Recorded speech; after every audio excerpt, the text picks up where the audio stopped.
Hi, I'm Charlie Culver, Director of the Office of Construction and Engineering.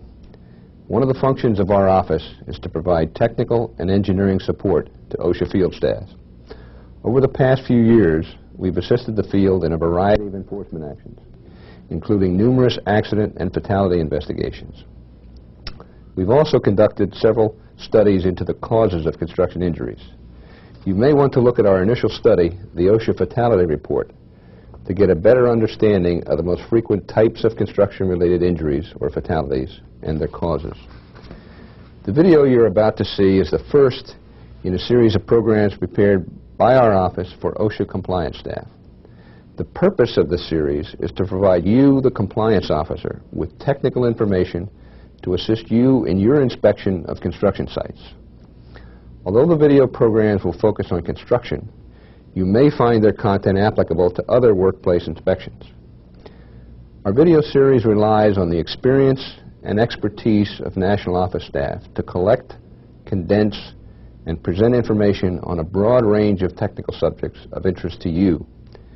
We believe these videos will provide an efficient means for conveying the basic information on the topics covered, but we also recommend self-study and additional training. The subjects we cover in the videos will be those recommended by field compliance staff. The topic for the first video, scaffolds, was selected based on suggestions the compliance officer provided to our office. As scaffolds are used on almost every construction site, it comes as no surprise that this topic was one most frequently recommended for discussion.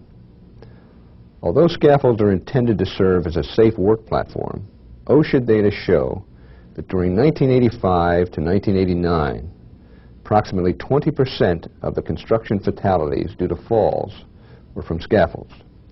Clearly, more attention needs to be focused on scaffolds when inspecting construction sites. And we hope that this video will give you a better understanding of what to look for during such an inspection. In recent years, more than 50% of OSHA's inspections have been in the construction industry. Since scaffolds are used at most construction sites, OSHA developed this video program to aid compliance officers in conducting inspections.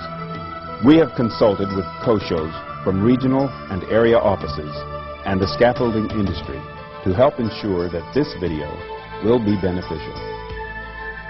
Scaffolds have been in use in some form or other since people began to build structures. It's likely that some form of scaffolding or work platform was used in constructing the pyramids of Egypt, as well as the Great Wall of China. Today, scaffolds continue to be used in almost every type of construction. As far back as 1915, scaffolds caused enough safety problems in the United States to prompt an insurance company to publish a book titled Safety Engineering Applied to Scaffolds on Related Safety Hazards. This publication described scaffolds in use at that time as being badly designed, often constructed with inferior materials, dangerous, and unfit for their intended use. Regrettably, that description is applicable today. In many instances, things have not changed that much. There have been improvements over the years in the design and in the components of scaffolds. As new designs and technology change the work environment, improvements and/or modification of work practices and regulations are required to reflect these changes. And because the scaffold industry is so fluid and the need to keep current so great, the OSHA Scaffold Standard, Subpart L, is presently being updated to reflect some of these changes. This video training pertains to basic scaffold requirements found in the current standard, general provisions of the proposed standard, and some of the critical items to look for during an inspection. Compliance officers should carefully review the new standard when issued to identify any specific technical requirements or changes. Let's take a close-up look at scaffolds, how they are made and used. Since the 1930s, metal has been the preferred material used to construct scaffolds instead of wood. making scaffolds lighter, stronger, and easier to assemble. Despite these improvements, many injuries and fatalities still occur due to improper assembly, disassembly, and use of scaffolds. Considering the wide variety of scaffolds in use and the hazards they pose, it isn't surprising that a recent OSHA study showed that 20% of construction deaths were due to falls from scaffolds or elevated work platforms. Compliance officers must be familiar with the requirements of the standards and pay special attention to scaffolds when inspecting construction sites. To make it easier for compliance officers to target inspections toward the most likely areas of scaffold failure, we will look at how some of the more familiar types of scaffolds should be constructed. Let's first look at the tubular metal frame scaffold, the most popular and widely used type of scaffold found on construction sites today. The tubular welded or fabricated scaffold is a sectional frame type scaffold consisting primarily of end frames and cross braces. Scaffolds must be properly braced by cross bracing to secure the vertical members laterally and must be of such length as to automatically square and align the vertical members. Proper cross bracing will also ensure that the erected scaffold is plumb, square, and rigid. Scaffold legs are either set on adjustable or plain bases, which are placed on mud sills or other foundations to adequately support the maximum intended load. If built more than one section high, the scaffold frames must be placed one on top of the other with stacking pins to provide proper vertical alignment of the legs. Where uplift may occur due to wind loads or hoisting operations, make sure that the end frames or sections are locked together. When erecting scaffolds, the vertical height must not exceed 4 times the minimum base dimension. If the height exceeds the 4-to-1 ratio, the scaffold must be tied to the building or structure at each end and at intermittent intervals, not to exceed 30 feet horizontally and 26 feet vertically. Outriggers can also be used to broaden the base and stabilize the scaffold. To provide stability and prevent lateral movement, it is a good practice to secure all scaffolds to the building or structure at intervals of 25 to 30 feet horizontally and 25 feet vertically. Drawings and specifications for all frame scaffolds more than 125 feet in height above the base plates must be designed by a registered professional engineer, and copies of the plans made available to the compliance officer for inspection purposes. Since there are several manufacturers of metal frame scaffolds, the mixing of components or individual member pieces is not recommended, but is allowed if the end frames match, the cross members match, and stability and plumbness are maintained. In no case shall there be any modifications made of any components, nor shall they be forced to fit. Another type of scaffold, the tube and coupler, is often used when a work platform is required to be built around an irregular structure. The tube and coupler scaffold usually consists of 2-inch outside diameter steel tubing used to make posts, bearers, runners, and braces. The runners are placed along the length of the scaffold and interlocked to form continuous lengths and connected by coupling devices to each post for stability. The bearers, which help carry the load, are installed across the width between posts and securely coupled to the posts to form a level base for the work platform. Cross bracing is installed across the width of the scaffold at least every 3rd set of posts horizontally. Diagonal bracing is used and installed at approximately a 45-degree angle from near the base of the first outer post upward to the extreme top of the inner post to maintain structural integrity. For stability, the entire scaffold must be tied to and securely braced against the building or structure at intervals not to exceed 30 feet horizontally and 25 feet vertically. Manually propelled mobile tubular welded scaffold, commonly known as the mobile scaffold, is primarily designed for use on level concrete or other smooth floors to access elevated work areas or simply to install equipment or parts. Mobile scaffolds, which are supported by casters, must consist of cross braces and diagonal braces secured laterally to the vertical end sections or members to maintain stability. The cross braces and diagonal braces must be of a length that will automatically square and align vertical members so that the erected scaffold is always plumb, square, and rigid. To ensure further stability and reduce the possibility of tipping, the height must not exceed 4 times the least base dimension.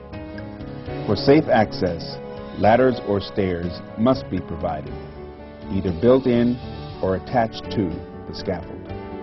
Mobile scaffolds are limited in height to a single unit or section unless the entire system is approved in writing by a registered professional engineer or it is erected in accordance with instructions furnished by the manufacturer. Casters or wheels are attached for mobility. Outriggers, which are also equipped with wheels, can be added for additional stability. Prior to any personnel getting onto a mobile type scaffold, all wheels must be secured and locked. Casters must be pinned to the scaffold leg or screw jack. Horizontal diagonal braces must be installed at the base, and the work platform must be fully planked.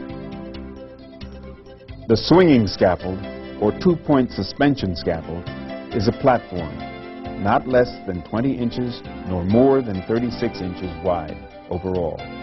It is supported at each end by metal hangers or frames designed to incorporate guardrails, toe boards, and the hoist mechanism.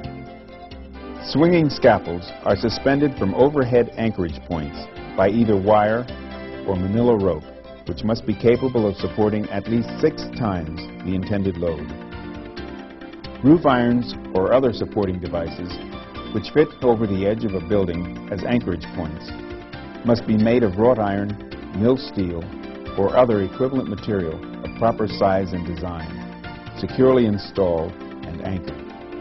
Tiebacks of 3/4 inch manila rope or equivalent shall serve as a secondary means of anchorage and should be installed whenever possible at right angles to the face of the building and secured to a structurally sound portion of the building. The sheaves of all blocks and the hoisting mechanism must fit the size of rope used. All ropes, wire and fiber, hangers, platforms, and other supporting parts shall be inspected before every installation and every time it is used. 2-point suspension scaffolds must also be securely lashed to the building or structure to prevent them from swaying due to winds or work activity. 2-point suspension scaffolds are designed for a total working load limit of 500 pounds, or a limit of 2 workers on a scaffold at one time. Due to the stress of constant movement by workers, the entire scaffold must be designed and capable of carrying 4 times the rated load. In addition, the supporting ropes or cables must be capable of supporting 6 times the rated load. All hoisting mechanisms must be approved by the underwriter's laboratory or the factory mutual company. Employees working on suspended scaffolds must use a safety belt or preferably a harness with a lanyard attached to an overhead independent lifeline to provide fall protection. This is because the hoisting mechanism or supporting devices could fail.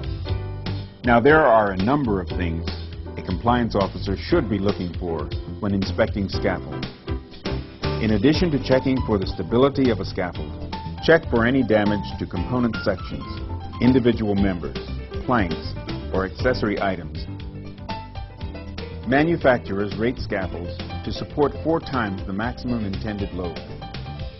Because of the complexities of scaffold erection and the multitude of configurations possible, maximum loads for scaffolds are normally determined by engineering calculations. During the initial inspection, look for signs of distortion or bent members when considering weight limitations on scaffolds. For example, ANSI limits plank deflection under a load to 1/60th of the length of the span. In other words, a 10-foot span is limited to 2 inches of deflection, which can be measured with a tape measure and a straight edge. Also note whether an access ladder or equivalent means of safely getting onto and off of a scaffold is provided. Ideally, scaffold planks should be metal, usually aluminum. When wood is used, however, the planks must be scaffold grade or the equivalent. That means the specific classifications of strength as determined by either the West Coast Lumber Inspection Bureau or the Southern Pine Inspection Bureau. The classifications are marked on each plank. All planking and platform sections must be overlapped a minimum of 12 inches or be secured from movement.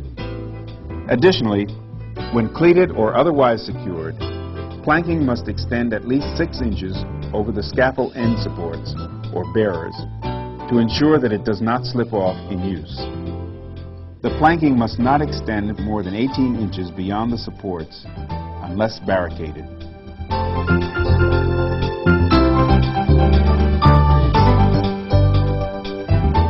In review, accident data tell us that the most important item to inspect on any scaffold is the fall protection system and the stability of the structure.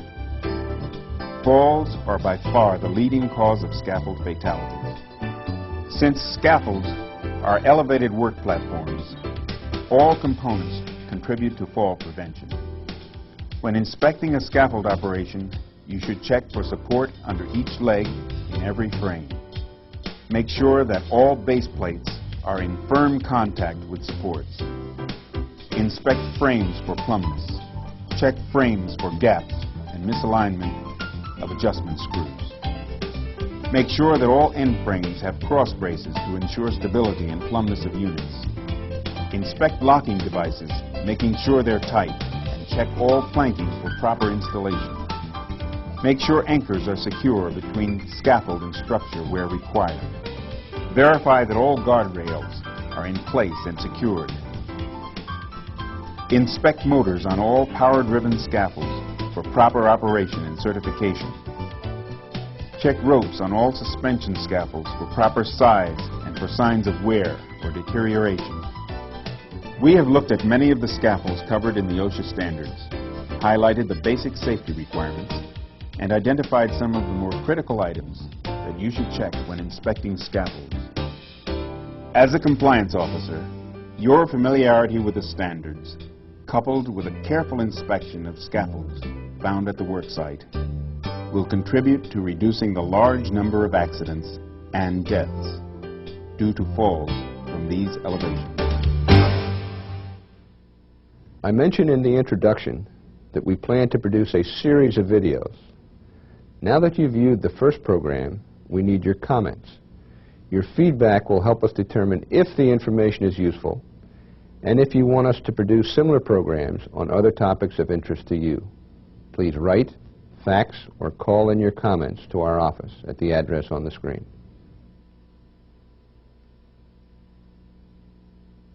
We welcome your comments and thank you for your participation.